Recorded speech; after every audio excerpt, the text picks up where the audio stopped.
We've learned a lot about how educators' practices have changed in response to No Child Left Behind.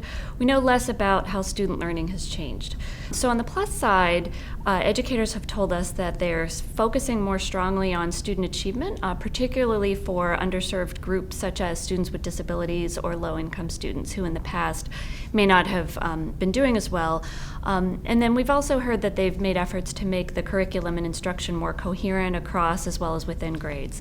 On the negative side, I think there's been a lot of press attention given to schools' reports of reducing time spent on subjects such as science or the arts in favor of doing more math and reading instruction. And we've certainly seen that in our research.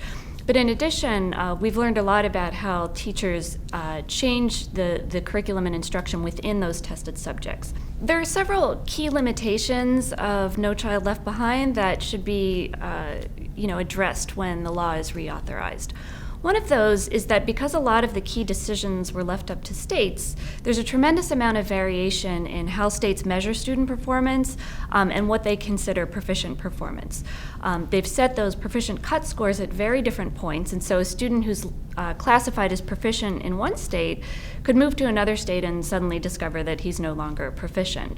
A second limitation is the heavy focus on math and reading as the key outcomes. So we know that there are lots of other outcomes, both academic and non-academic, that the public cares about.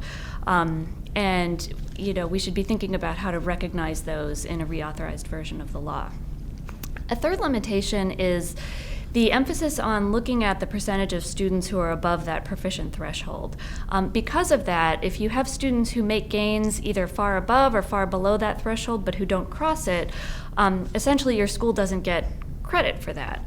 And so when we've surveyed teachers, we hear that a lot of teachers are doing something, focusing on kids who are they call the bubble kids, who are the kids who are right below that proficient threshold. And if you can just bump them up above it, that's sort of the easiest way to raise your school's performance on the No Child Left Behind accountability metric.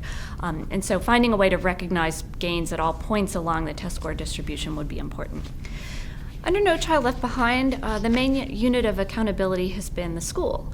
And what we're seeing moving forward is that there's a growing emphasis on holding individual educators, both principals and teachers, accountable for school performance. And we see that perhaps most prominently in all of the experimentation that's going on right now with pay-for-performance systems. RAND has done a lot of work to try to evaluate those systems, and what we've found so far is that they haven't had a positive effect on student outcomes, which was what their advocates and developers had hoped. But at the same time, we haven't seen negative effects on some of the things that people worry about, such as whether teachers are willing to collaborate or whether their morale is affected by these policies. So we haven't seen dramatic negative effects either.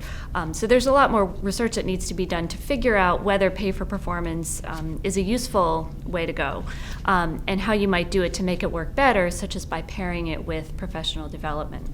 There are a number of ways that these limitations can be addressed, to some degree through new federal legislation, but it doesn't all have to be addressed through federal law. There are other ways that we can think about addressing some of them. One of the promising initiatives that's taking place right now is the Common Core State Standards Initiative, which is essentially a set of standards in mathematics and reading that states can adopt on a voluntary basis. And there are tests that are being developed to go along with those standards so that we should be seeing multiple states adopting the same standards and common tests that will address that problem of lack of comparability across states.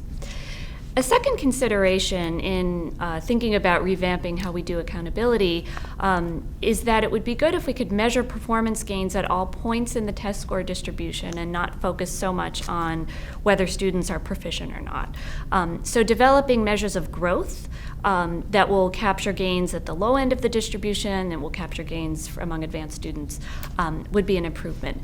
A third one is thinking about expanding the set of outcomes that we measure. So we've focused very heavily on mathematics and reading achievement, but we all recognize that there are other things that schools are expected to do.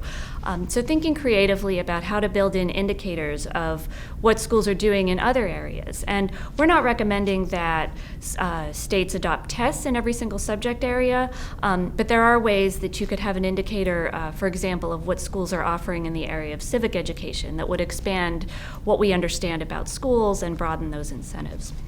And then perhaps the most important consideration is that because we know that the content and the format of tests has such a big influence on what teachers do in the classroom, it's very important to provide very high quality tests that measure the range of skills and knowledge that we want kids to learn. There have been attempts to do this in the past through performance-based assessment. They haven't always been as successful as the developers hoped. So it's not an easy thing to do, but there are promising applications of technology that might improve our ability to develop high-quality tests that will promote those desired practices in the classroom.